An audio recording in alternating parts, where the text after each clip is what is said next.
a significant problem that we continue to have. What's going on?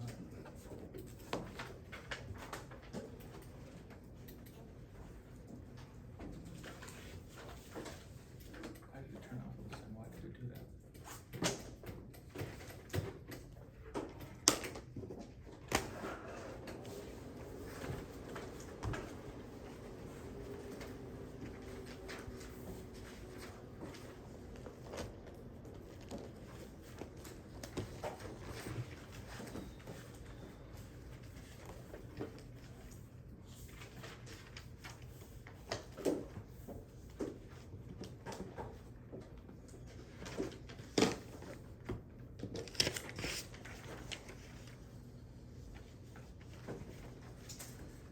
One of the most dangerous things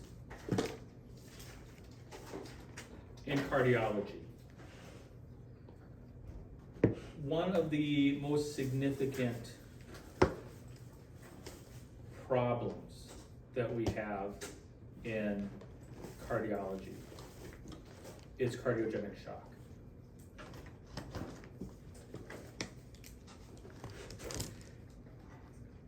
And it's not something that we have been able to correct. Despite all of our current technologies and approaches, cardiogenic shock still has a very high mortality rate.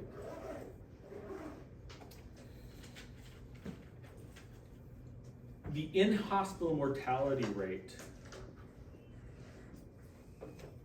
in hospitals until recently, and this was in-hospital mortality, not out-of-hospital mortality, was greater than 50%. I'm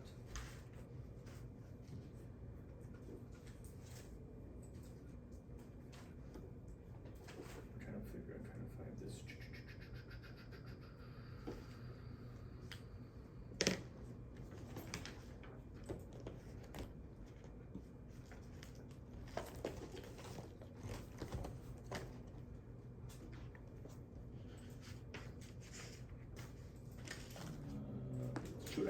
I just closed off everything I had. I'm sorry.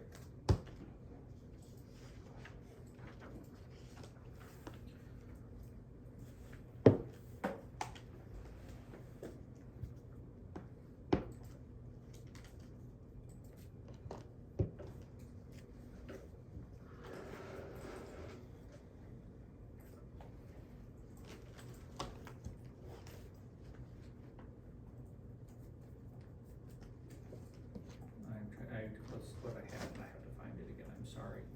I apologize.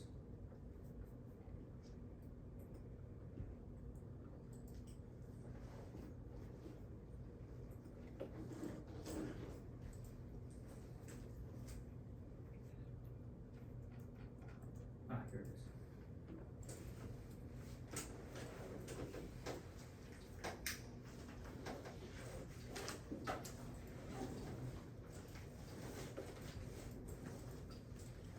This is the sad history of mortality rate for cardiogenic shock, despite all the therapies that we have. It's still about 50%. On a good day, some research has brought down has shown that we can reduce cardiogenic shock mortality down to 30%. On a good day. That's if everything is snapping around and everything is started. And this is with what we call circulatory support, mechanical circulatory support. So despite using mechanical circulatory support, what has happened to our mortality rate from cardiogenic shock? It's not changing. We have 3 devices out there now. Balloon pumps, Impellas, and ECMO. So far, all of our research has shown that none of them have been successful in creating a survivability out of hospital beginning of cardiogenic shock, and that's where most of them start, is out of hospital. In hospital cardiogenic shock, we can bring down to 30%. We also thought that, how many of you have used the Impella? Yeah. We used to think the Impella, that is going to be the cure-all. ACS, or ACC, the conference I went to this weekend, there was this doctor who, in Europe, led one of the largest studies on early implementation of the Impella device. And he said, moderate improvement. Matter of fact, though, it can make the patient worse. There is a higher significance for bleeding, for strokes, and for other complications not associated with cardiogenic shock that increased morbidity and mortality. So as his statement was, we can start these, you have to be careful on who you start, because we can do good, but we can also do great harm with these devices.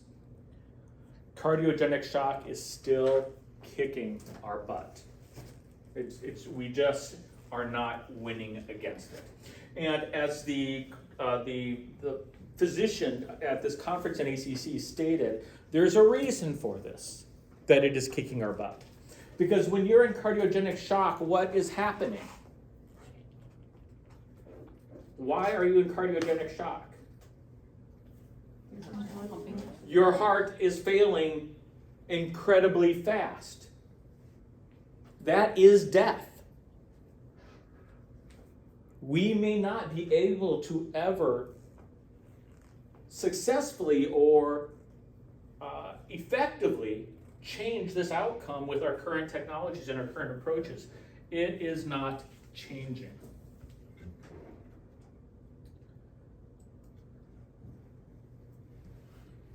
So when we talk about cardiogenic shock, what do we label it? And we label it in stages A, B, C, D, and E. Stage A shock, stage B, stage C, stage D, and stage E. Stage A is your initial state where you start to lose compensation, but hemodynamically your pressures are still stable. Your systolic ventricular pressures and your systolic aortic pressures are still stable. You still have perfusion. You still have an adequate mean pressure, and that's something that they keep talking about, that mean pressure. Remember, that mean pressure is the pressure that organs perfuse at. You have an adequate ventricular systole, and you're creating an adequate mean pressure in the aorta. Then we slide to B. Our mean arterial pressure starts to drop. Our systolic blood pressure drops significantly, and our mean pressure start to drop in stage B. Things will stop perfusing. Unless you have a good mean arterial pressure, you're not going to perfuse your organs. At the same time, your pH levels, your lactate levels start to increase. Lactate is waste product created by, my brain just went blank.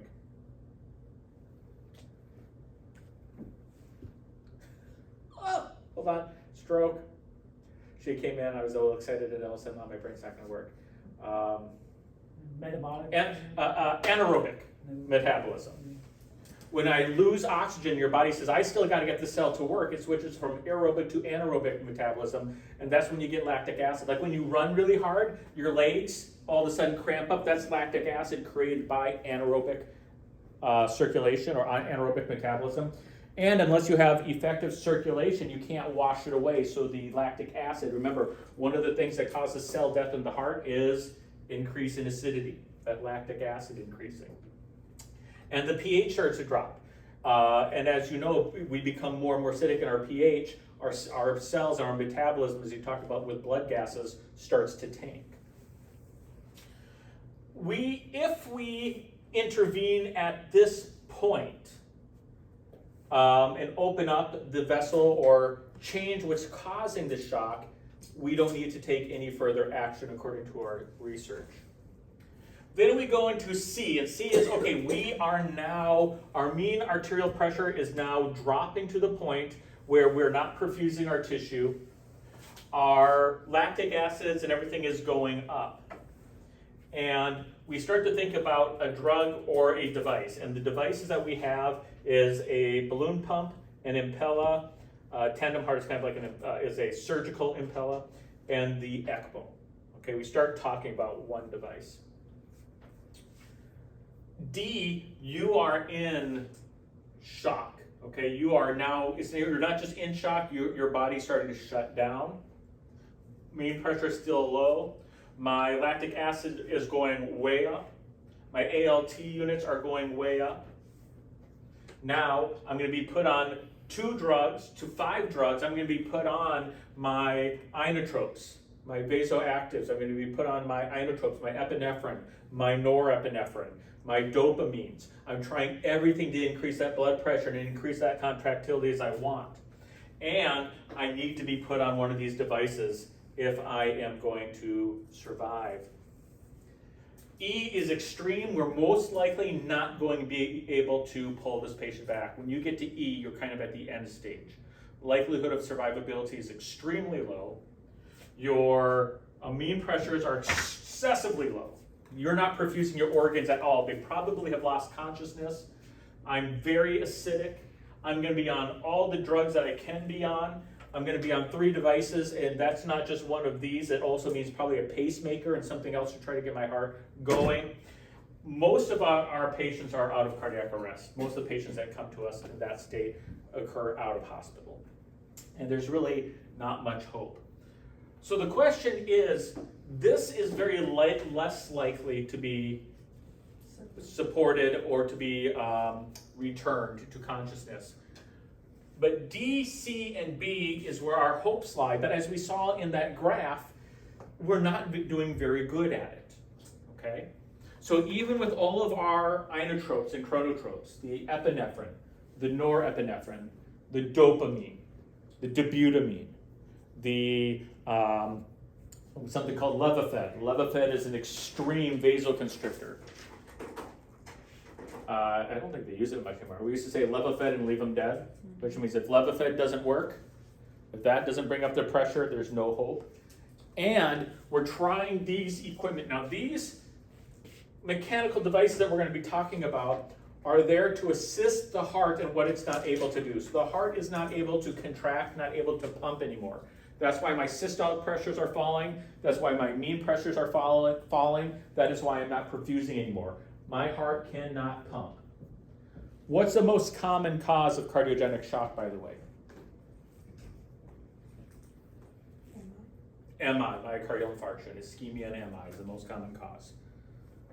So these are patients with acute coronary syndrome, severe vessel disease, unstable angina that are not responding to medications. These are patients who are in the weeds. They're in trouble. And even if we can open up their arteries, it's going to take some time, if at all, for that muscle to return.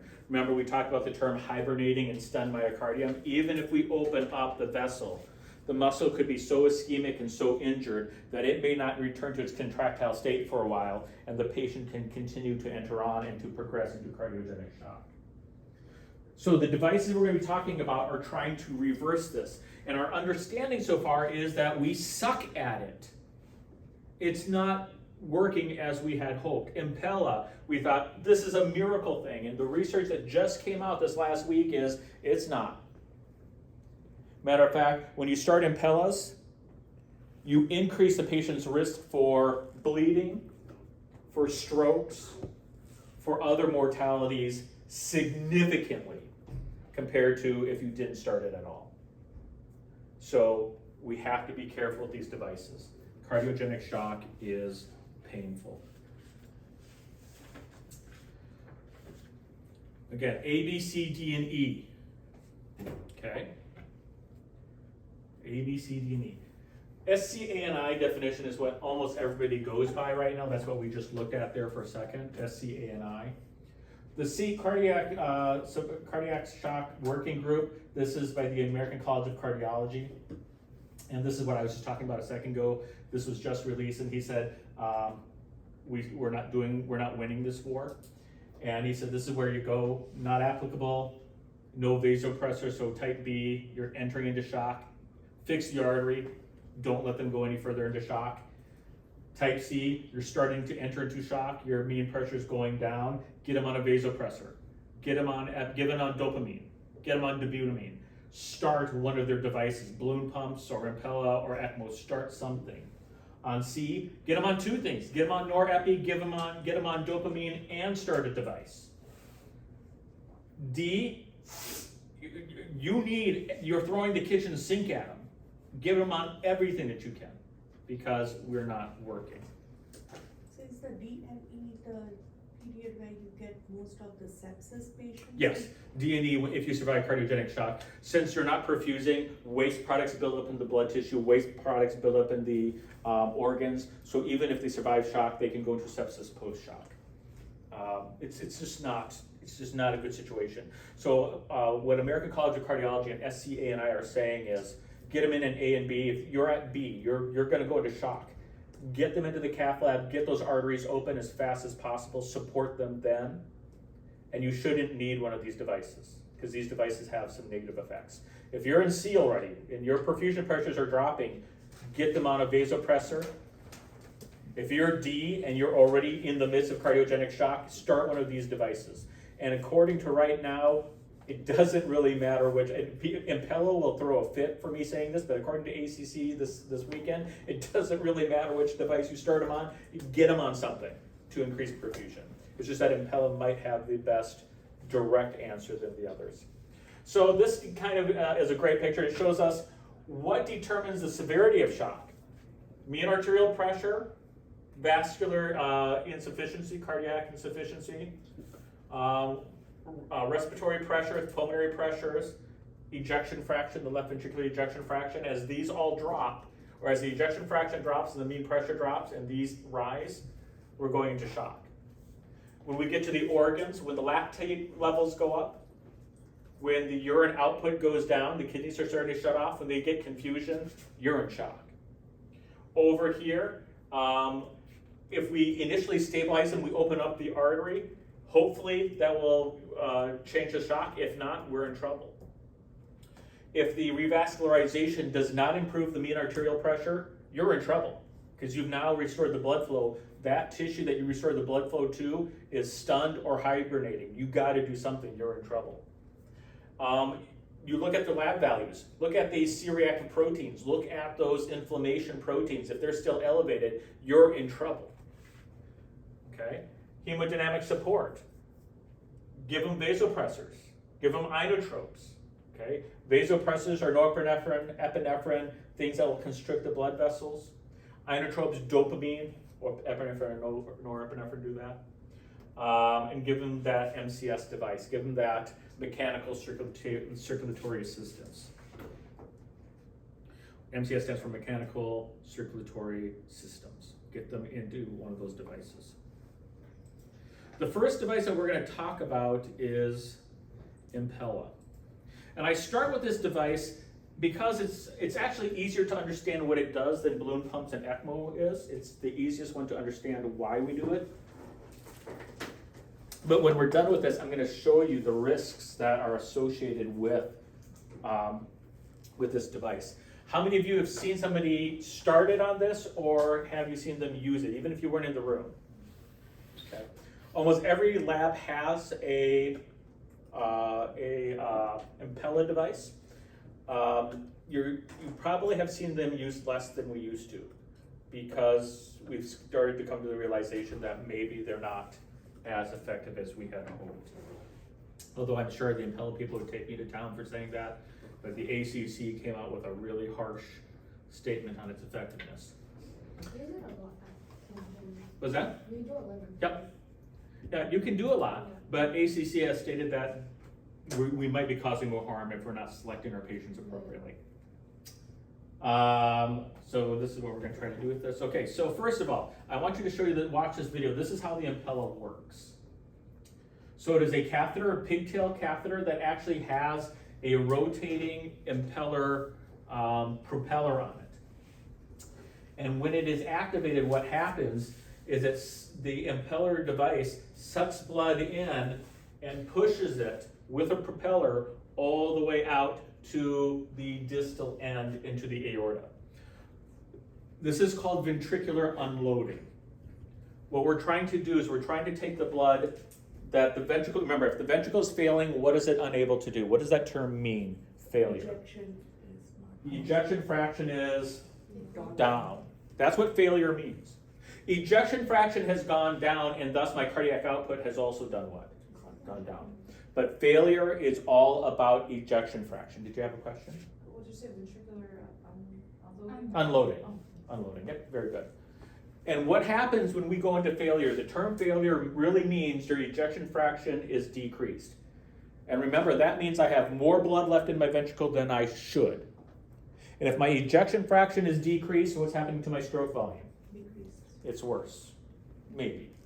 And what's happening to my cardiac output? It's going to be worse unless my heart rate is really, really high. Almost everybody in cardiogenic shock, what rhythm are they going to be in? What's that? They can go into VTAC. They're going to be in some sort of tachycardia. And as the perfusion goes on, they will enter into VTAC. But they're going to be in sinus tach, atrial tach. They're going to be very, very fast. Because since the ejection fraction is so low, the stroke volume is low.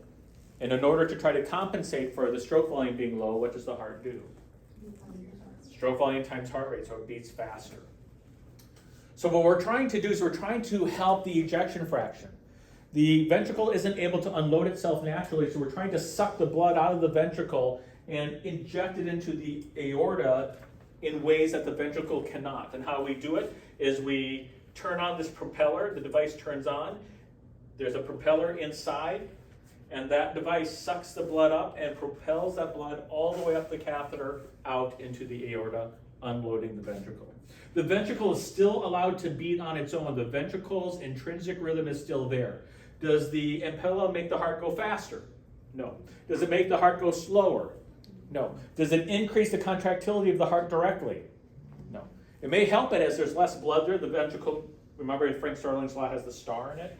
By unloading it, it might get a better contraction, but not directly. This is all an indirect benefit of increasing circulation. This is the catheter. We have the blood inlet area. This is a LV catheter, by the way. We'll talk about right ventricular unloading as well, but this is an LV catheter. Why is it pigtail shaped? To cross the valve. To cross the valve, and when it's in the ventricle, if it's pigtail shaped, what is it not going to do? It doesn't work. Yeah, it's not going to scrape against the vessel wall. It's going to sit. It looks like a curved pigtail, doesn't it? Do you think that's just designed on purpose? Angled pigtail? And remember, the idea of the angled pigtail is when it gets into the ventricle, it sits off the wall and it's kind of angled upwards a little bit, so it's not tickling the wall. So we're keeping it away from the wall. We have an inlet area. We have the passage that the blood goes, and then we have the blood outlet area. And this is the pump. It has to be connected to an external drive device. The external drive device is electrically operated, has to be plugged into a wall, and it will force that propeller to turn. Okay, so there is a pump motor that is attached and is powered externally through the catheter. So what is our goal here? So there are three basic goals here. First of all is we decrease the ventricular workload. Remember, we've talked a lot about in physiology that the more I stretch, the more oxygen and the more work the ventricle has to perform when it contracts. The more work the ventricle has to perform, what happens to its oxygen consumption? It goes up. So if I can unload the ventricle, the amount of work that ventricle has to do is decreased, and what happens to the oxygen consumption? It also decreases. Okay? So I'm trying to decrease the ventricular volume, I'm trying to decrease the ventricular workload. I'm trying to empty the ventricle so the end diastolic pressure decreases. Law of Laplace. Remember that. The more I'm stretched, the bigger the diameter, the more oxygen my muscle uses. So by getting rid of the extra volume at diastole, it's decreasing oxygen. By By decreasing the amount of blood it has to push against, because I'm constantly pulling it out, I'm decreasing workload. I'm also going to increase cardiac output. The catheter running, pulling blood out of the ventricle, will add to the cardiac output that the ventricle is able to perform on its own. So we have several different designs of Impella. The 2.5 liters per minute, it gives us 2.5 liters per minute. The CP gives us 4.3 liters per minute. The 5.0 and LD gives us an increased cardiac output of 5 liters per minute. And then on the right side, we do have an Impella that can go into the right ventricle that gives us a cardiac output on the right side of 4 liters per minute. That's on top of what the ventricle is already putting out. Okay? So when we talk about liters per minute, this is liters per minute that is being pumped through the catheter and through the system. Now, why do we have all these different numbers? How much output is? How much cardiac output is needed? Can I put all of these through a femoral artery?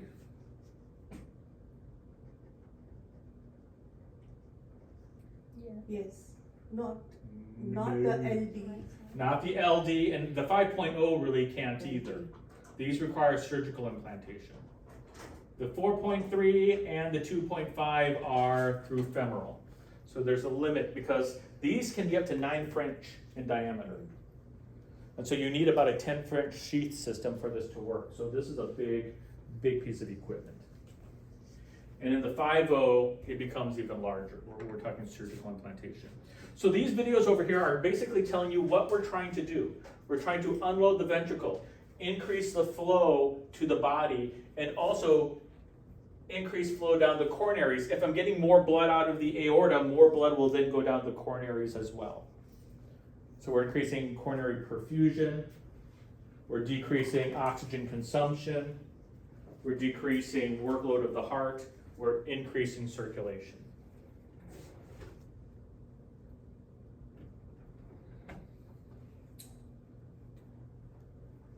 So which one do we choose? If you have a high-risk coronary artery procedure, a high-risk angioplasty, you're going to use a 2.5. This is a prophylactic therapy. What does prophylactic mean?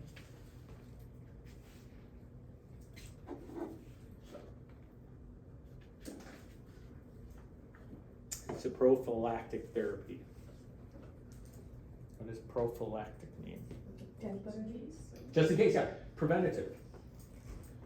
You have a patient, let's say, that has an ejection fraction of maybe 37%, and they have a severe LAD. They have signs of early stages of heart failure.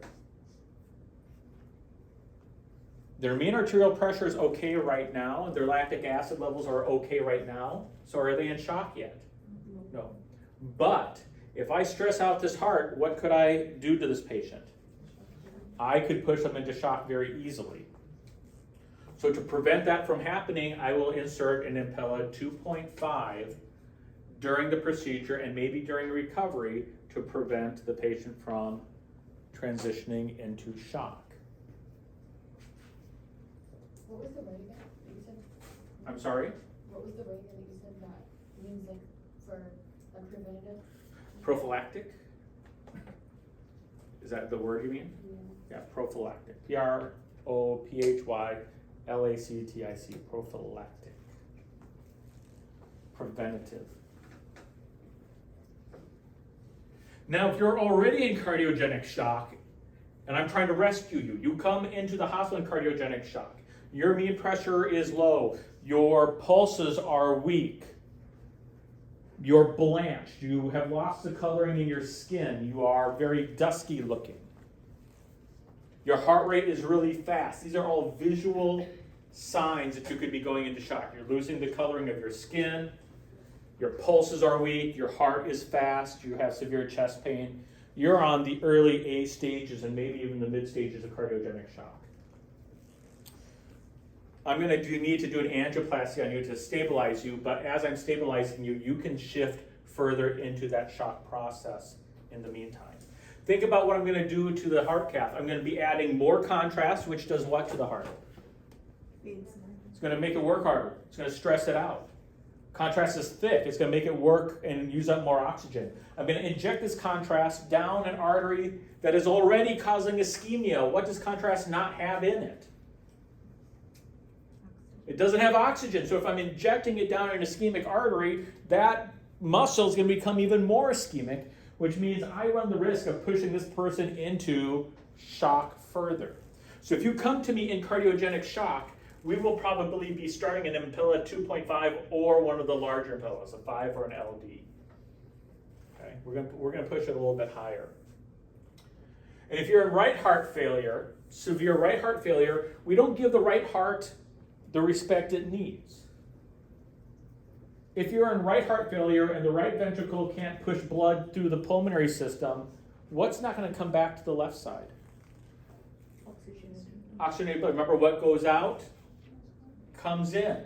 So if you're in severe right-sided failure and my right ventricle is just dilated and isn't squeezing, even though right-sided failure can't cause left-sided failure, right-sided failure can cause me to be symptomatic because my left ventricle, it's not failing, it's just not getting the blood it needs because the pulmonary system is too resistant. And so if they're in right heart failure, we can put this in as well. And we need an Impella RP. I'm going to go back here for a second. When we talk about right heart catheters, it's very interesting. The right heart Impella catheter looks just like this, but there's something that's different about it. Does anyone want to take a guess? Angle the other way. It's not the angle the other way. It's a good guess. But something's the other way. It's not The way it's angled. flowing. The way it flows. That's right. So let me show you what happens with the left heart cath, okay? So here is my left ventricle. Here's my aortic valve. And my Impella comes in here. And what happens is I suck in blood here. And where is it expelled? In the aorta. Like that, right? That's how it works in the LV. So this is a left-sided Impella. Now let's talk about my right ventricle. Where do I want the blood to go in my right ventricle? Lungs. Into the lungs, into my pulmonary artery, right? So it comes from here's my atria, it comes from my right atria, and it has to go into my pulmonary artery.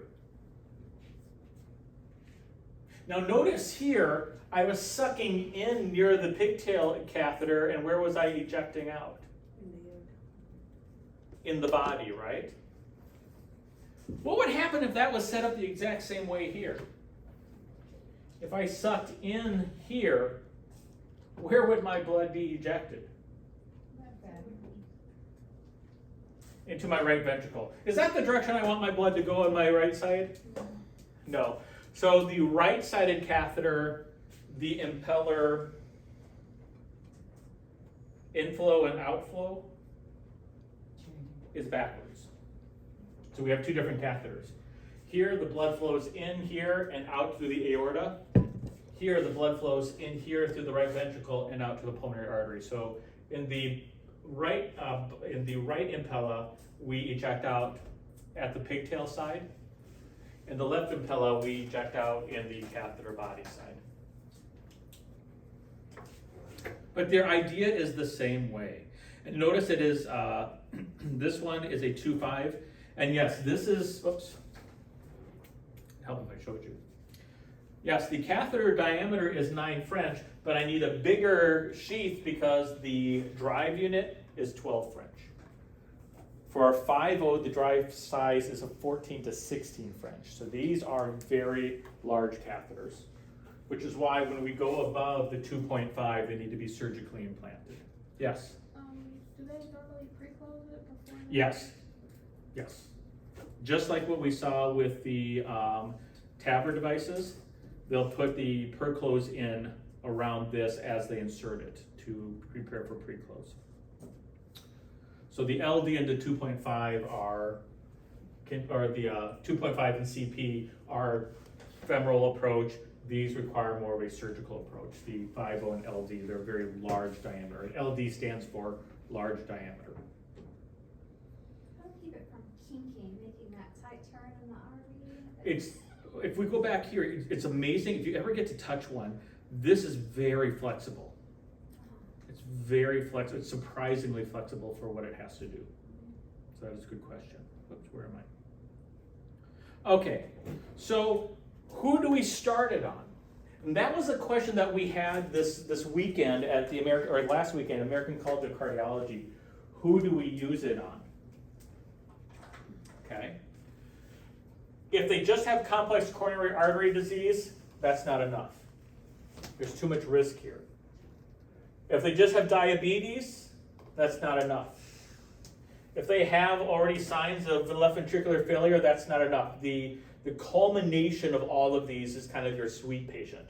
A patient that has severe coronary artery disease that's causing the heart failure, along with patients who are diabetic, unstable angina, have renal insufficiency, which is going to make heart failure worse, along with people with moderate and severe, already decreased ejection fraction. Those are the patients that we're going to start off with.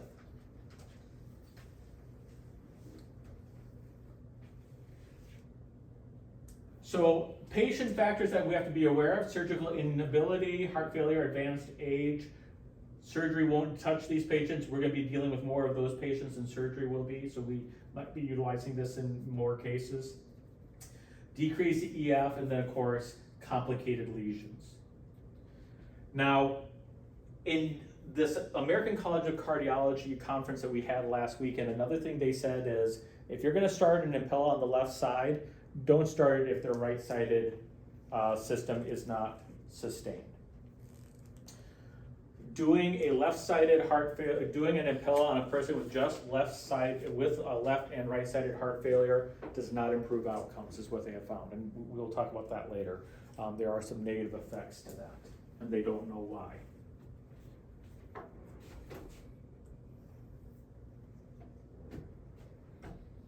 Okay. So left-sided heart failure, appropriate therapy for cardiogenic shock that occurs after or during myocardial infarction. It can be used as a support in open heart surgery or a bridge to the open heart surgery. So what we have seen the Impella used for increasingly is a patient who has left main disease, and what do we want to do to that left main disease? Where do we want to send them? We want to send them to surgery. But they're going into cardiogenic shock. If we send them to surgery, they get on the surgical table, they start to cut them, that patient won't make it. Cardiogenic shock patients do not have good surgical outcomes. So if we can put on the Impella and decrease that heart failure effect, it's a good bridge. Okay. Advanced cardiomyopathy that does not respond to medical therapies. Patients with severe dilated cardiomyopathy, especially if it is made worse with coronary artery disease. It'll help them as a bridge to other therapies.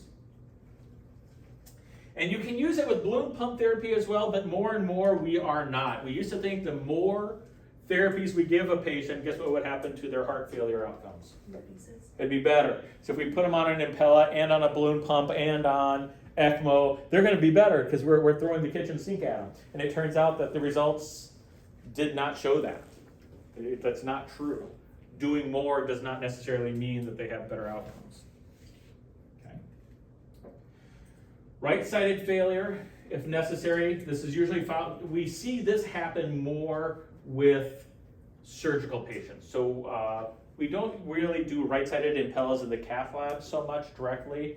Right-sided Impellas are more for surgical patients and surgical support when they're getting ready for a transplant, like a bridge to transplant or a bridge for an open heart surgery, and their right side starts to fail. Here's the problems that we have, is there's a lot of reasons when we can't use it. Okay. So does anyone know what I'm looking at on this screen? There's something that really worries me.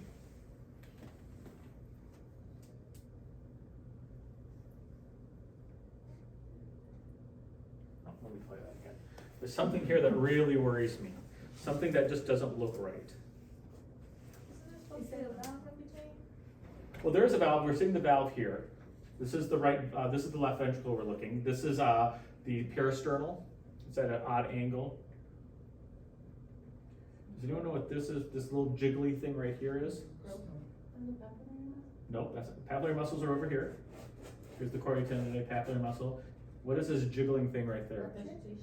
Not a vegetation. That'd be on the valve. The valve you can actually see open and close right there. Do you see that right there? What is? That's not an aneurysm. An aneurysm would be a thinning and a weak bloating of the wall. That's a thrombus. That is a blood clot in the apex. Also it's upside down? Yeah. Remember our hearts on an echo are always what? Upside Are always upside down. So that is a thrombus. Why do I not want to put in a Impella on a patient with a thrombus? It'll suck it up. It'll suck it up, tear it up, and send it out into the aorta. And now you've got a stroke, which is one of the biggest complications we saw when using Impellas. Stroke and bleeding complications went way up. So you have to go there and remove first before you put Impella in? You wouldn't use an Impella on somebody who has a thrombus. Because even if you removed it, there could still be some thrombotic particles in there. You wouldn't want to suck them up. No. So if you have a thrombus in the LV, nope, you shouldn't do it. Obviously, if you have a mechanical valve, should we ever cross a mechanical valve with any catheter? If a patient has had a valve surgery replacement, do we cross it? No. It's a good way to break the valve. If you have severe aortic stenosis, this isn't going to unload enough. It's going to be almost impossible to get this across the aortic valve, and it's not going to unload enough. It's not going to do much good. What do they do to them? With the clot, they have to dissolve it. They'll be put on a fibrinolytic and heparin And that would be enough to eventually break it up. Yeah. If they need to, they can surgically go in there and remove it, but we don't want to touch it because if we try to do it with the catheter, we can't see it as well, and we could embolize it. Why wouldn't I want to do it with the aortic regurgitation? Because you're gonna cross the valve and make. Defeats the purpose, putting it in there if it's just gonna pump right back out. That's the problem. I shove out 2.5 liters, and if I have massive regurgitation, that 2.5 liters that I shoot out, where's it all going to go? Come back It's to. going to go right back through that valve again.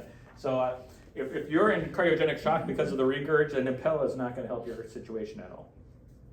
If you're in cardiogenic shock because you're in severe aortic stenosis or aortic regurg, the Impella will not fix this. It's not going to help.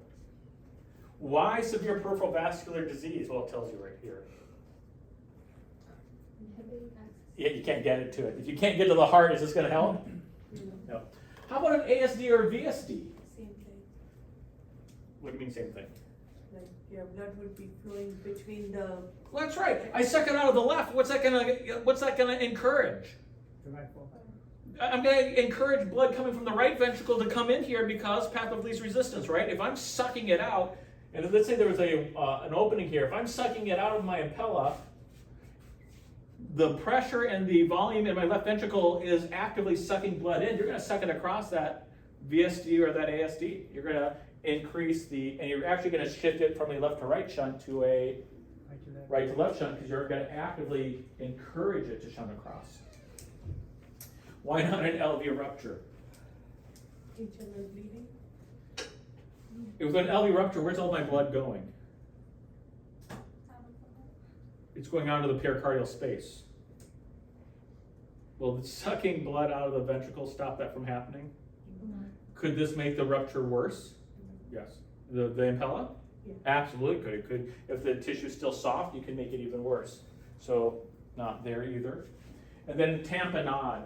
If the heart is failing because it's being squeezed, putting an Impella in is going to get rid of, with tamponade, remember the heart is being squeezed so it can't fill as well. That's why you're in shock, is because you can't fill as well. Emptying the ventricle more, is that going to help somebody? No.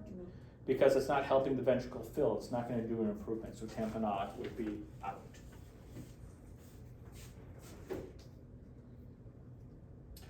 So complications, this is the bad news.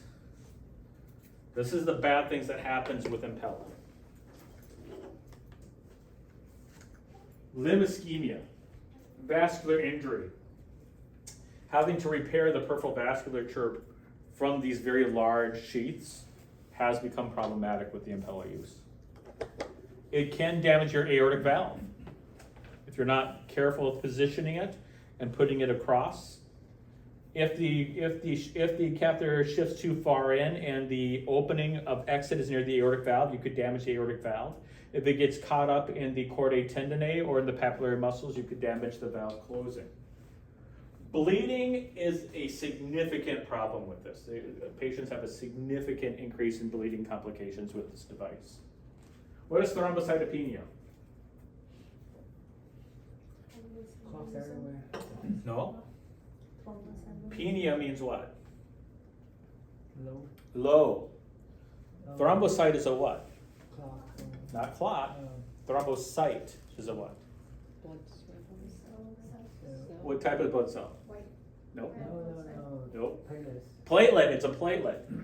That propeller munches up red blood cells and platelets.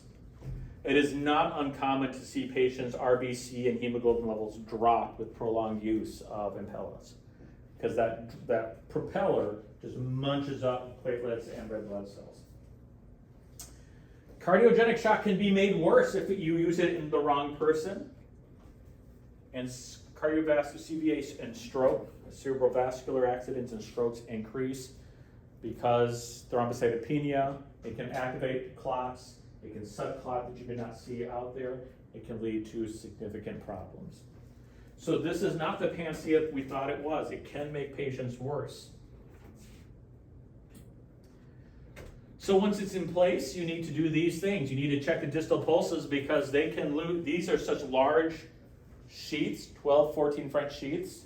You can decrease blood flow to the leg and you can lead to vascular complications, lower limb vascular complications. You need to constantly check their RBCs, the platelet count, the hematocrit, the PTT, because this machine will tear them up. You can become hemoglobin. What's the word I'm looking for? Deficient. Thank you. Hemoglobin deficient. You can become anemic from this. The PTT and ACT has to be high enough. You're going to be talking about 250 to 300 to prevent clot. It is inside the device for long periods of time. You need to check their hemodynamic stability. Is it doing what it's supposed to do? If you put this in, what should happen to their heart rate? If it's working, what should happen to their heart rate? It should decrease if it is effective. What should happen to their mean arterial pressures? Increase. It should increase because that's what this is supposed to do. The rhythm should stabilize. And they should also look at the AV valve and the semilunar valve. Actually, you should look at both valves to determine that both valves are not being damaged, because you could damage the papillary muscles and the chordae tendineae of the AV valves, and it can get involved in the opening and closing of the aortic valve. So this has some complications associated with it that need to be taken seriously. And then we're not going to do that. So, okay, so that is the Impella device. Okay. And we're going to take a break. When we come back, I'm going to show you an Impella video about how it works and where it's used. So take about a 5-minute break.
So we're gonna watch this video just to kind of show you the debate that's happening right now.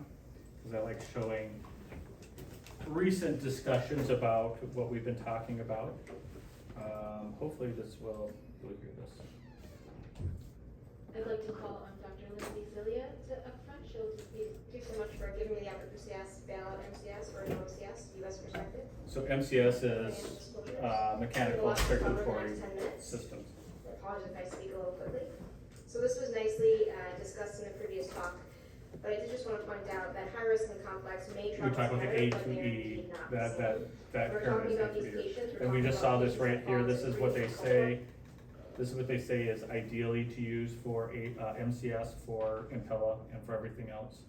Patients with multiple comorbidities, patients with complex coronary artery disease, and patients with hemodynamic compromise. And when we have patients that fall into all three of these cohorts, it's important to consider MCS in these patients.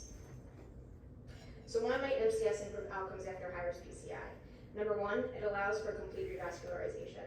It gives the operator more time to achieve complete revasc. There have been over 50 published studies looking at the impact of complete revascularization after PCI, and almost all of them show that it is strongly associated with reduced death and MACE. If you take a look on the left-hand MACE side, is this is a pooled major, analysis of PCI versus CABG Adverse trials. effects of all causes. With MACE on the left-hand side, you can see that there's really one curve that's worse than all of the rest, and that's PCI with incomplete revascularization. PCI with complete revasc seems to have similar prognosis as CABG in patients with multivessel disease. Perfect. So number one was complete revascularization. Number two, improves ejection fraction. So this is data from the Restore EF registry, which took 251 patients undergoing Impella-supported PCI, high-risk non-emergent PCI at 26 U.S. hospitals with baseline and 90-day echoes to evaluate ejection fraction. And what we found was that in patients who underwent Impella-supported PCI, the lower the EF at baseline, the better the relative improvement in ejection fraction. In addition to this, when you look at the improvement according to the completeness of revasc, patients with more complete revascularization, meaning residual syntax score equal to 0, had more of an improvement in EF. So in other words, complete revasc matters, and Impella gives you the chance to completely revascularize patients in high-risk PCI. Number three, prevents AKI. There's increasing evidence that the Impella, by improving renal blood flow during PCI, decreases contrast nephropathy. This is a study done out of the University of Louisville, which took 230 patients, 115 consecutive Impella 2.5 supported patients, and 115 unsupported matched controls, with EFs less than 35% undergoing high-risk PCI. And really, no matter how you defined it, there was much less acute kidney injury in the Impella cohort. So we've all seen this slide. It describes the multiple different devices that we have, some for RV support, some for LV support. Really, the take-home point of this slide is that every patient is different, and understanding what your patient needs and picking the right device for the right patient is incredibly important. So should we use MCS as a bailout strategy? So this is a retrospective analysis performed by Brian O'Neill et al., and they set out to compare in-hospital Apple PCI group increased mortality compared to the upfront MCS group. In addition to this, there's been non-randomized data that demonstrates survival benefit and reduced rates of major bleeding when an upfront prophylactic MCS strategy is employed compared to an intra or post-procedural bailout use. So should we use bailout MCS? The answer is no. So where are we? This is a very busy chart, but really the take-home point is that there's really limited randomized data to support elective use of MCS. This is the problem that we have, is we don't have the data that There's says some that observational Impella data which I'll helps. touch on, but overall the sample size Bailout, doing it there's when things elevated go wrong and the complications, patient's there's already in short-term EF, follow-up, and the surrogate doesn't outcomes seem to have not work. definitively and there's not translated enough to evidence here to say outcomes. that bailout, What are some or of the putting it trends in the first, United States? works. So Ziatuni et al. Set out to review the NCDR cath PCI registry to evaluate trends from 2009 to 2018 of prophylactic MCS devices. And what they found, the main high-risk features associated with prophylactic MCS. And so here's the kind of the takeaway. So MCS again is any type of device. So use of prophylactic, we don't use it very much. High risk associated with MCS were unprotected left main. That's when we use it the most. Balloon pump was associated with higher major adverse cardiovascular events such as death. However, there was less procedural complications with balloon pump. So the balloon pump didn't seem to be as effective as Impella for these high risk cases, but at the same time, Impella had a lot more complications associated with the balloon pump. So it's a give or take. It is which one is best. We don't know. We don't have enough information. We don't have enough data.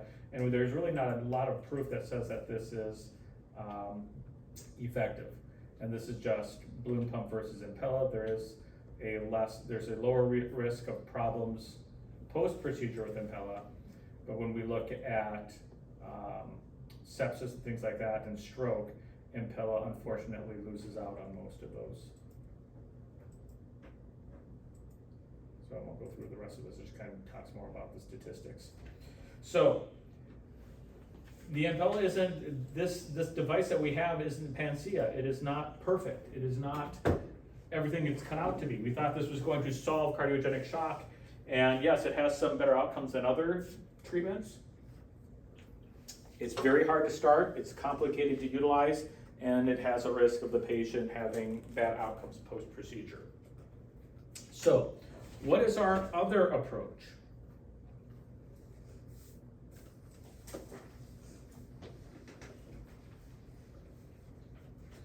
The other approach that we have is a balloon pump. Balloon pumps have been around since the 80s. We've been using balloon pumps for a significant period of time.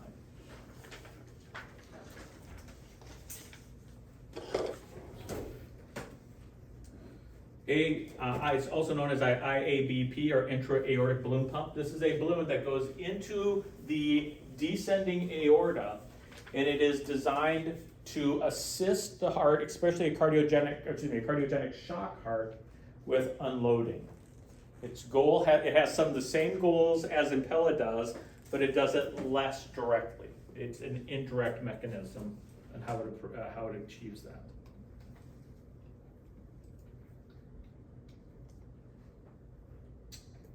Okay. Balloon pump is up to 40 cc's. There are several different sizes. This is the volume of the balloon pump. There's 30, 40, and 50 cc balloons. The most common balloon size is a 40 cc balloon. This is usually advanced through the femoral artery, although there has been success advancing it through the axillary artery as well if you cannot get femoral artery approach.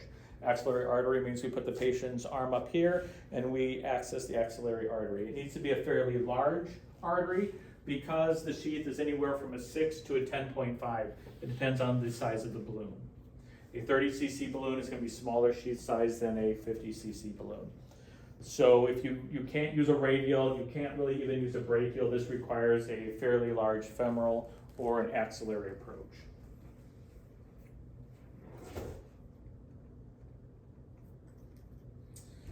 When it is connected to a device that shuttles gas back and forth very quickly into the balloon.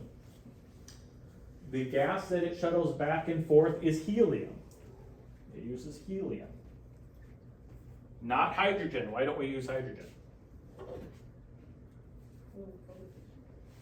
Well, helium will kill the patient too, but why not hydrogen? It's very explosive, yeah, it's very explosive. Helium is a noble gas. It doesn't react. However, helium binds to, does not bind to the hemoglobin molecule. So if helium leaks into the body, it stays a helium gas bubble. So that is a risk. If there's a rip or a hole in this balloon and helium gas escapes into the body, you can have a significant problem. And we'll talk about that later.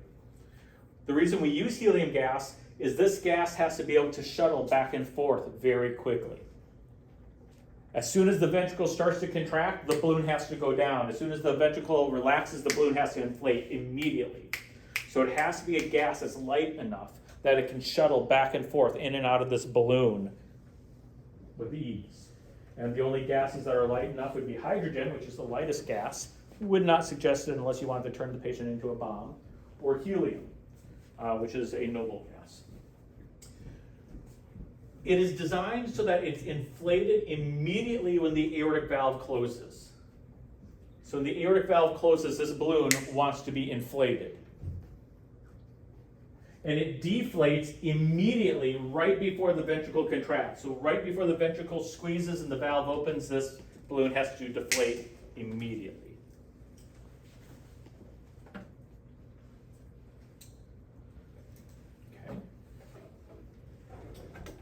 So let's take a look at this, and let's try to figure out how this works. When the ventricle relaxes, when we go into diastole, this balloon will inflate. Why does this inflate during diastole? Well, let's see what happens when it inflates. If the balloon was not here, what would be where the balloon is? If the balloon wasn't here, what would be here? Blood would be here. When the ventricle relaxes and that valve closes, this balloon inflates. What happens to the blood that was there where the balloon was? It pushes. It has to move. Now watch, where does it move? It has to move up to the brain and back to the heart to feed the coronaries and the brain. Does that make sense? Into the kidneys and into the lower vessels. It's acting as a second heart in a way. When the ventricle relaxes, this balloon inflates and that blood is pushed to the brain, to the coronary arteries, to the lower limbs, increasing perfusion. It's acting as a second heart. Isn't that pretty cool? The heart relaxes and this boom, inflates, and we're increasing perfusion. That means more blood down the coronary arteries, more blood to the brain, more blood to the kidneys, more blood to the peripheral arteries. But it doesn't unload the ventricle. The ventricle, it doesn't unload the ventricle directly, but now watch what happens next. Right before the ventricle contracts, or right as the ventricle contracts, this deflates. Now it's in the spot. Like the pressure, You got nothing. nothing. It's empty. Which means when the ventricle contracts, is it pushing against a lot of resistance anymore? No. It's pushing against an empty space. What happened to the afterload of the heart? It decreased, which means that the ejection from the heart will be able to do what? Increase, and the ventricle unloads itself. So when the ventricle is contracting, this deflates. It allows the ventricle to empty more efficiently because there's less afterload. Remember that whole afterload preload discussion? There's less afterload, so it can empty easily. And then when the heart rests, it inflates, so all the blood it just emptied out now gets shunted and perfused again. So what does the balloon pump do? It increases perfusion, decreases ventricular workload, increases ventricular emptying. Increases perfusion, decreases workload, increases ventricular ejection. So the leak can help determine how much ejection you can Yes. get. As it the inflation and deflation time determines how much blood comes out. Because the longer it's inflated, right before it contracts, the less resistance the ventricle pushes against. So it unloads easier. It doesn't have to work as hard. And if the ventricle is weak, my balloon pump is going to perfuse when my ventricles are relaxing. It's almost like a second heart.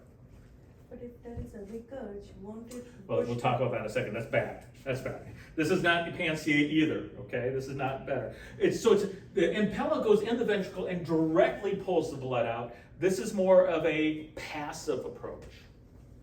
It's more passive. This is cheaper, right? Much cheaper. Oh, way cheaper. And faster to implement. It's faster to put into place. You don't have to prime it, you don't have to prep it, you don't have to, the connection is a lot easier. This is faster to in place, it's cheaper, but it's indirect. It's not a direct unloader, it's indirect.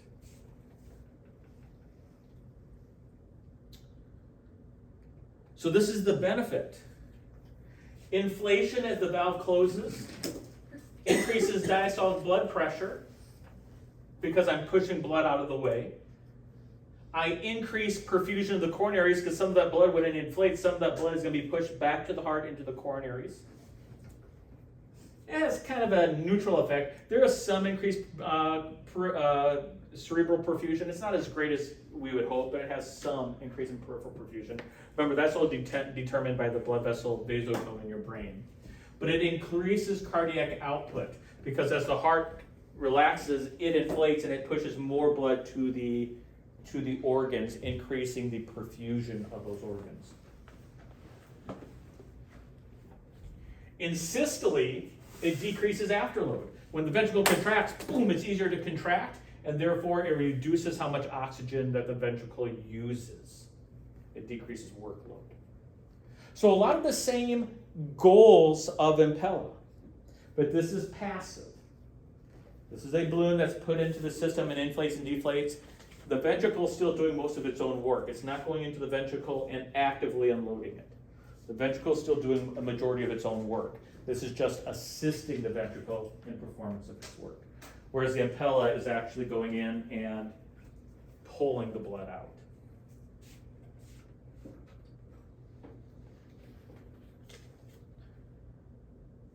So we have good cardiac, the main benefits is we get better coronary perfusion, supposedly. Some research has questioned that. I'll be very honest. Some research has said, are we really improving coronary perfusion that much? And the research has shown slightly. Remember, coronary arteries feed during diastole, and when is this balloon inflated? During diastole, you're pushing that blood back during that time. But FFR studies, when we go in there and we say, well, how much more flow are we getting down these coronaries? It doesn't go up a lot, but it does go up a little. The main effect that we have is it reduces afterload and increases cardiac output and stroke volume.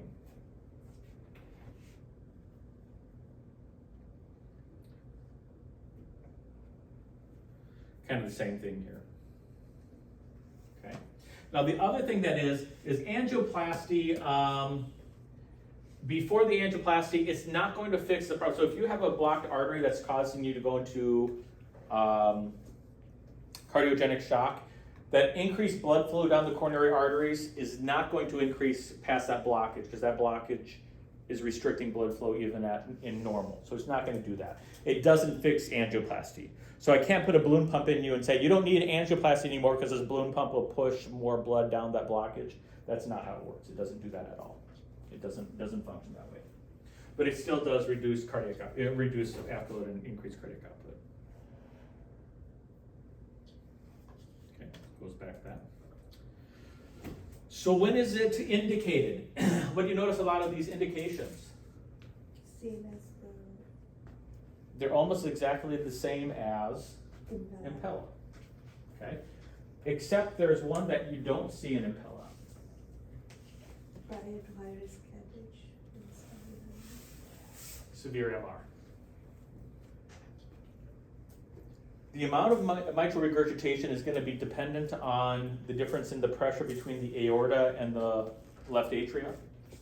So if the aortic pressure is really high, you're going to get more regurgitation into the left atria. But the balloon pump does what to my aortic pressures? It decreases it. And so you would have less mitral regurgitation. That's something we do not see with the Impella. Does it decrease it that much? The answer is no. But it is an indication that we see balloon pump that we don't see in Impella. But if you notice, everything else is almost exactly the same. Everything else is almost exactly the same.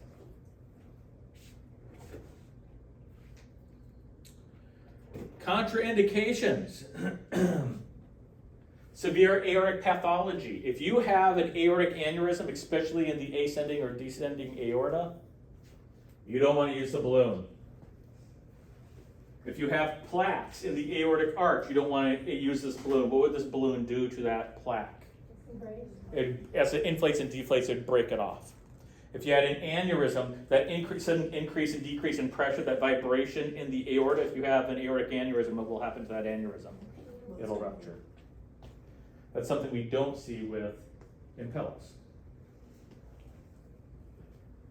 Why would this be really bad for AI, artificial intelligence? No, I'm kidding. AI, aortic insufficiency. Why would this be bad for aortic insufficiency?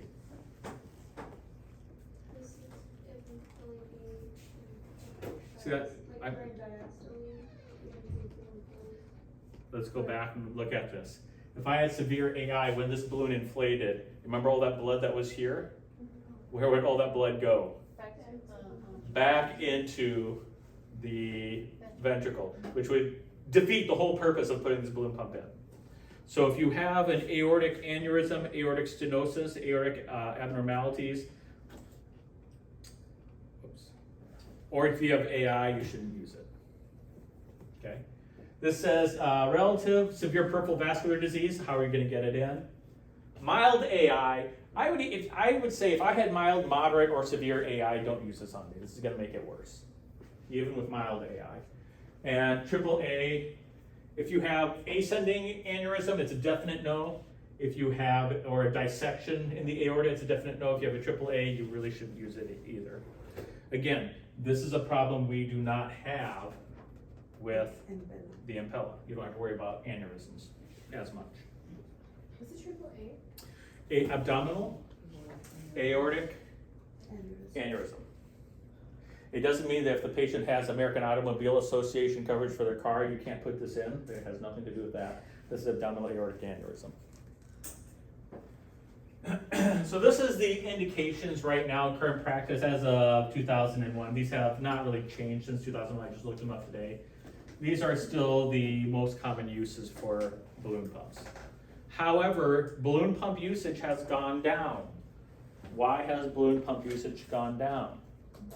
Impella is replacing it. As you heard in that very brief segment, when we look at immediate problems, balloon pumps have less immediate problems to the patient, but long-term outcomes, who has the best results? Impella has the best long-term outcomes. So the question is, do you rob Peter to pay Paul? Do I worry about the immediate response right now and not worry about the long-term outcome? Or do I worry about the patient bleeding out or stroking out now and then in hopes that they have a long-term outcome? You see the weights that we have to play? This one has less strokes, less immediate problems, less bleeding than Impella, but the outcomes for a year and 2 years out aren't as good.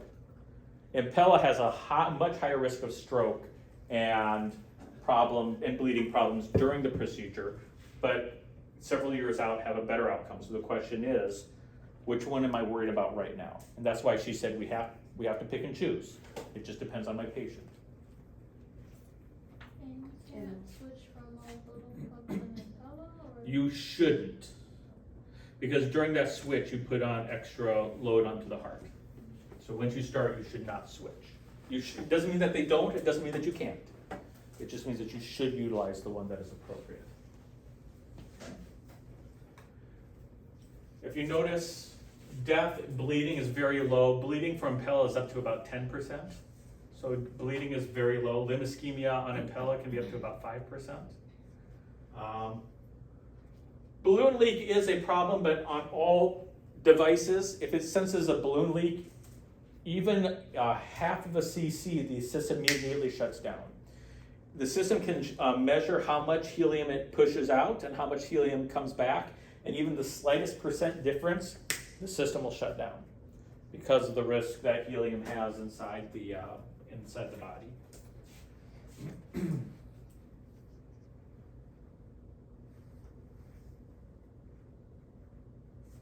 Okay. So this says, well, what puts you at higher risk for having a problem with balloon pumps? If you have peripheral vascular disease, risks of putting a balloon pump in go way up. But that's also true with Impellas. Females have smaller vasculature, smaller aortas. They have a little bit higher risk of during balloon pump therapy for a negative effect. Small body surface areas, small individuals have a balloon pump of 40 cc's is too big for them. You have to have a 30 cc balloon or smaller. In advanced age. So as it says, your little old ladies, balloon pumps are not good for them. They're not ideal for them. They're going to have the most complications.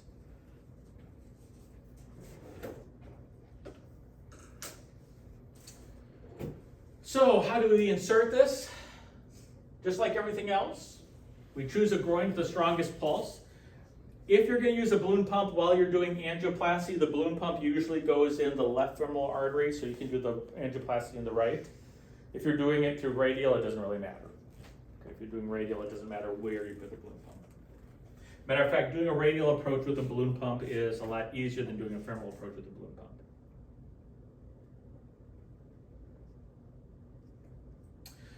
pump. You can do a sheathless balloon pumps are so big, you don't need to use a sheath, but using a sheath insertion of a balloon pump decreases bleeding complications.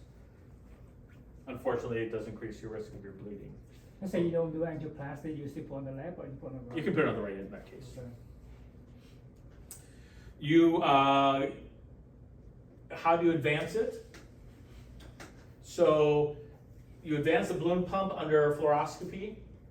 The distal part needs to be equal to what we call, and I'm going to go back to the image that we saw before, equal to the atrial hood or right below the left subclavian artery. You don't want the balloon pump to go in front of that subclavian artery. Otherwise, when the balloon pump inflates, what's it going to do to the blood flow down that left subclavian artery? It's going to stop it. It also has to be above, the proximal portion has to be above the renal arteries. If the balloon pump is below the renal arteries, what's going to happen when that balloon pump inflates? It's going to block the renal flow. So it has to be between the renal arteries and what we call the hood of the atria. So if we go back to this image earlier,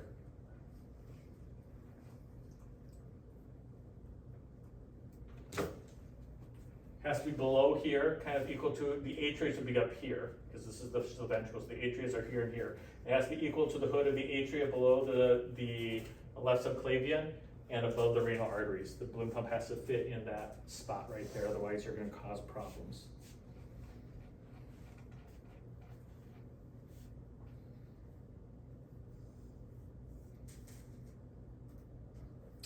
You also have to hook it up to a transducer. Because as it's inflating and deflating, you're going to watch the pressures that it creates as it inflates and deflates. So you have to hook it up to its own transducer device. So you'll have the transducer on your manifold. This device, the balloon pump, will also have its own transducer hooked up to it so you can watch the pressures of the aorta as it's inflating or deflating. The hardest thing to do about the balloon pump is timing it. And we'll talk about timing here. Is to make sure it's inflating at the right time and deflating at the right time. That's the most difficult part of a balloon pump, is making sure it inflates and deflates on time. You can set the balloon pump to inflate in many different means. So for example, I can have the balloon help the heart every other beat. That's called a 1 to 2 inflation. The balloon will inflate every second beat. I could have the balloon inflate with every beat. That's a 1 to 1 inflation. I could have the balloon inflate every third beat. That's one every 3, or 1 inflation for every 3 beats. And you might ask yourself, why would I do that? The heart can become dependent on the balloon pump. The heart gets lazy. So if the balloon pump is always helping the heart out, the heart's starting to think, I don't got to work as hard. And so if I would suddenly stop the balloon pump, what would happen to the heart? They'd fail immediately. And so I have to be able to wean the heart off. I don't want the heart to get too dependent on the balloon pump because patients can become balloon dependent. Is it kind of like hooking up a ventilator to a patient with COPD? Yep, you slowly wean them off. You don't just want to turn it off, otherwise they'll just stop bleeding, or stop breathing, I mean. With the balloon pump, if we just turn it off, the heart will just suddenly fail. So we go from a 1 to 1 to a 1 to 2, so the heart has to work on its own at least once every other beat. Then 1 to 3, 2 beats, the heart has to work on its own, and we slowly wean the balloon pump off so that the heart has a chance to settle. Okay. Balloon pump timing is the most difficult thing about balloon pumps. You want balloons to inflate at the right time, and you want them to deflate at the right time. We'll be talking about something called V and U, and I'll get back to this in a second. When the balloon inflates, I want to see a V. When the balloon deflates, I want to see a U. So you're going to hear me talk about V and U. Okay. What did I lose here? I lost my V. Do I have a V here anymore?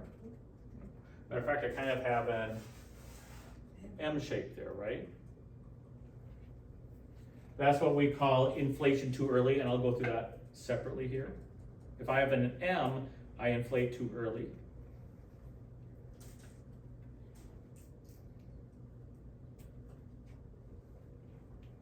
And if I have a W, I inflate too late. So let me show you again. If I have an M, I'm inflating too early. I should have a nice V here. If I have a W, I inflate too late.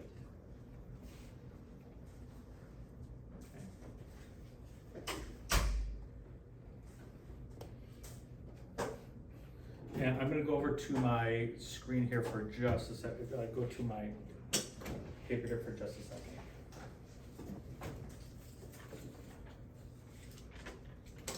When we're talking about the aortic pressure, I should see, my aortic pressure should look like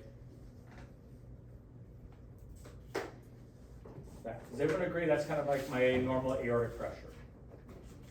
What is this little notch right there? What does the dichrotic notch tell me? The semilunar valves are closing. What do I want the balloon pump to do right when the semilunar valves close? Inflate. I want to inflate. So I want my inflation to happen right on that dichrotic notch.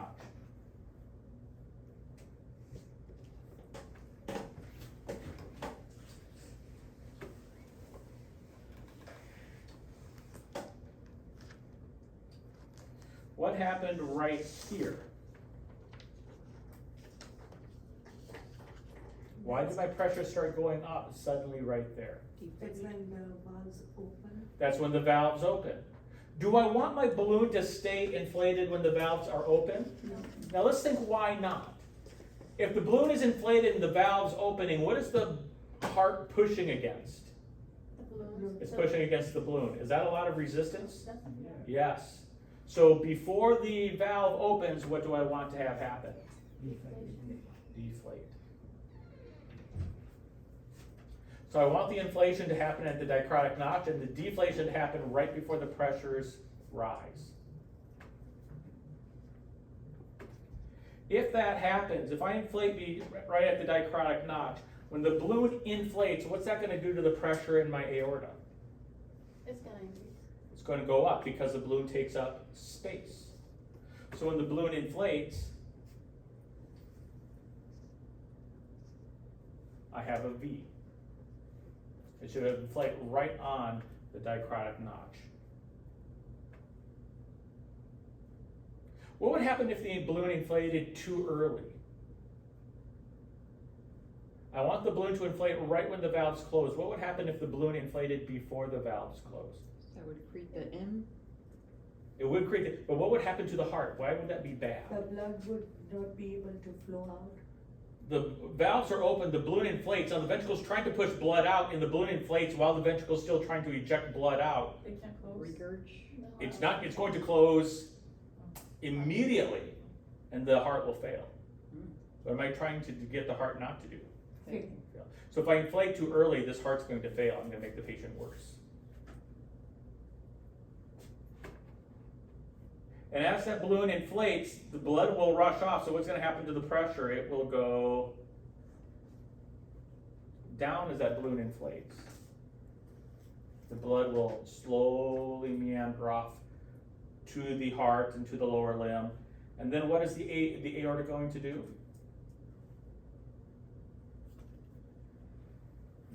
What happens next? What's the ventricle going to do now? Start feeling. It's starting to fill during this entire time. And now what's the ventricle going to do? Contract. It's going to contract. What do I want the balloon to do? Deflate. I want to deflate so that my blood can roll out my aorta normally. And so I want to deflate before that contraction starts so I get a nice little U shape there.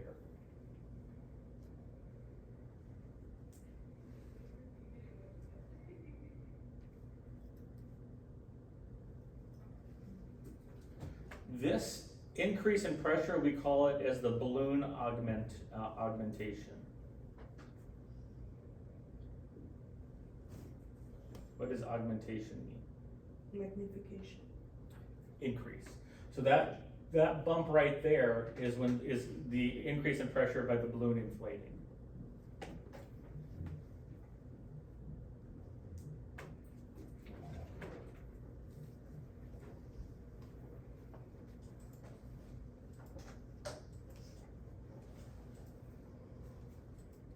said augmentation is increase. Yep.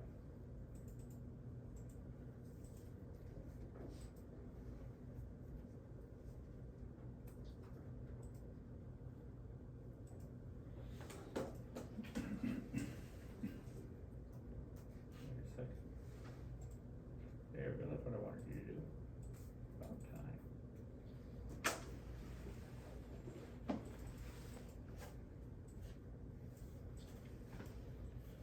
Okay. This is the balloon augmentation. It's also known as the diastolic augmentation. Because when does the balloon inflate? During diastole? During diastole.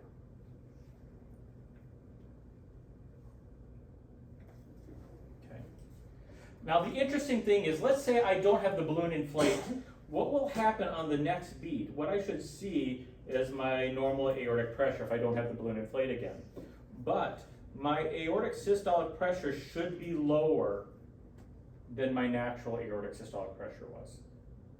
So after the balloon deflates, my aortic systolic pressure should go in which direction? Up or down? Down. Down, because there is less afterload, because the balloon got rid of the afterload. So we call this the assisted systole.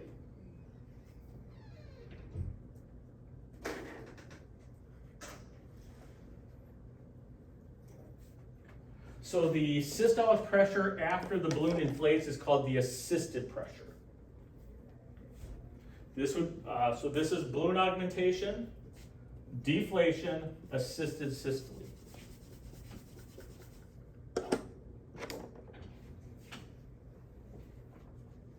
This down here, the deflation, is known as the assisted diastole.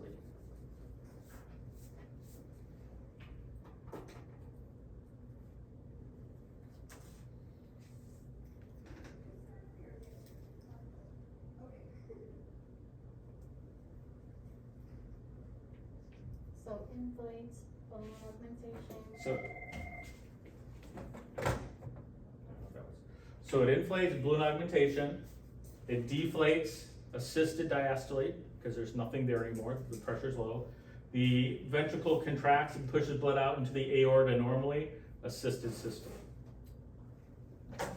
So it's inflation, assisted, assisted. Matter of fact, this is on the module, this is what you should see if it's a 1 to 2. Here's my normal aortic pressure. Here's my aortic pressure. The balloon inflates. There's the diastolic assisted, diastolic augmentation or balloon augmentation. Notice the diastolic pressure is really low because it decreased, it got rid of all that volume in the aorta. Assisted diastolic pressure, and then my next systolic pressure is lower than it was before, and that's the assisted systolic pressure.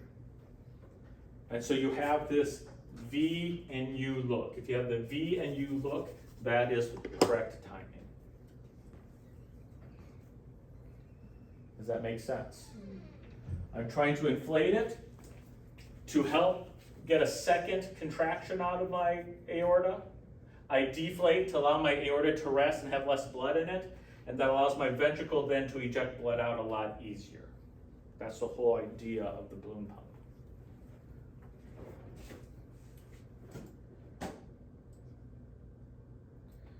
If I inflate too early, I get an M, because I'm no longer lining up with my dicrotic notch. I'm going too early. If I deflate too late, well, there's my dicrotic notch. I should be inflating right there, but I'm inflating way down here, so what do I develop? A W. So during the inflation, if I get an M, I'm too early. If I'm getting a W, I am inflating too late. What letter should this be? V. If it's an M, it's too early. If it's a W, it's late. Which one is more beneficial? If I couldn't get it perfect, if I could not get the perfect V on there, would it be better for me to try for the M or for the W if I can't get the perfect V? Why the W? If you open it too early, if you inflate too early, you're going to shut down the ventricle. Inflating it late You're not doing much for the ventricle, but at least you're not closing that valve too early. You're not shutting down the ventricle. So if I had my choice, if I can't get the V, I prefer to inflate late rather than early.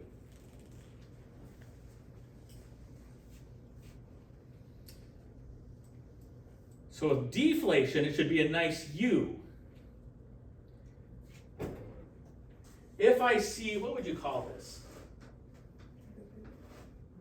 A W, is that a W?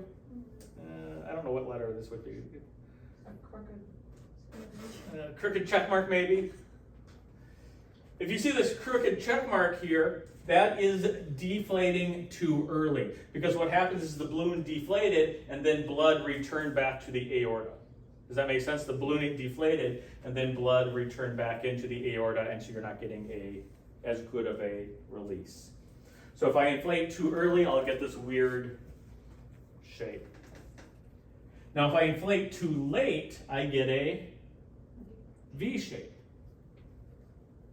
Now which one do you think is better in this case? Now we said inflating late is better than inflating early, right? Correct? Is that what we said here? Okay. Is inflating late better or worse than is deflating late better or worse than deflating early? Which one would I rather have? I'd rather have early, because if I'm deflating late, as the ventricle is trying to contract, it's still contracting against a inflated balloon. So if I had my choice, if I could not get my perfect U down here, would I rather have this funny looking shape or the V? The funny looking shape. To get the ideal effect, I want this image. Aorta, V, U, aorta, V, U, aorta, V, U, aorta. That'd be the best 1 to 2 inflation. If I had to make a choice and I couldn't get that perfect V, I'd rather have the W. If I couldn't get the perfect U, I would rather have whatever that is. Is there a way to know, like, is there a technique? It used to be 2 dials that you turned, and you would inflate later until you get that perfect V. You'd actually turn the dial until it lined up perfectly and you get that perfect V, and you're like, oh, that's so cool. And then with the other one, you would just move it until you get the perfect U. You could inflate or deflate it earlier or later. Nowadays, it's all AI. It's one of the first systems that ever had AI. With the modern balloon pumps, it automatically corrects it to the ideal for you. You can go in there and physically move it, but 90% of the time you do not need to anymore. It's very accurate. The new systems are very accurate. The new balloon pump systems look like this right here. And there's actually little buttons on here that you can inflate or deflate earlier or later, but the system right here has it set for you. So the helium tank is in here. So you connect the balloon pump to the helium tank, and this machine right here controls the early and late deflation. And you can actually see the heart rate up here, and then the blood pressure down here. And so it will automatically set itself. It's very accurate. I used to not trust them. I'd be like, how dare they think that they could do better than me? Because I love timing balloon pumps. I was like, how dare they? I can do it better than a balloon pump can, than a machine can. And then we got the new devices, and I was like, damn, it's doing as good as I am. I don't have to touch it. There's a little bit of humiliation had to be involved there. But these are balloon pumps. In today's day and age, which one are you probably going to see more of because it's newer? Impella. It doesn't mean it's better. The long-term outcomes, I will not deny, are better with Impellas. That is true. But when it comes to complications for the patient, complications for the patients are still higher with the Impellas. Now, I do want to talk about ECMOs as well, but we'll talk about ECMOs next week. ECMO is kind of the new kid on the block. And I think there's only one hospital that's doing ECMO right now in Tampa. We were doing quite a few in Sioux Falls, but there's only one hospital that's doing ECMO right now in Tampa. But we'll talk about ECMO, which is kind of the new kid on the block. Sound good? Okay, sounds good. So today in lab, I'm going to start testing you out on carotids. Again, it's very easy. I'll just call you over. You don't have to scrub in or anything. I'll just tell you, choose my catheter that I want, choose the wire I want, Give me the first pictures, give me the second pictures, give me the third pictures, and we'll trade out. While everybody is doing that, there is an assignment that will open up, and it is to get you to practice critical care review. It does have a few things about ACLS in there. It does have a few things about permanent and temporary pacemakers in there, but a lot of it is pressures and things like that we've gone over. The idea of it is to practice that review, because in a couple of weeks, what do we have? Final. So you'll have this is due, I think it says 22nd. Is that Monday?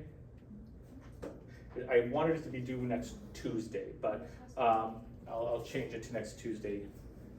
No, yeah, 22nd is next Tuesday. That's right, right? 'Cause-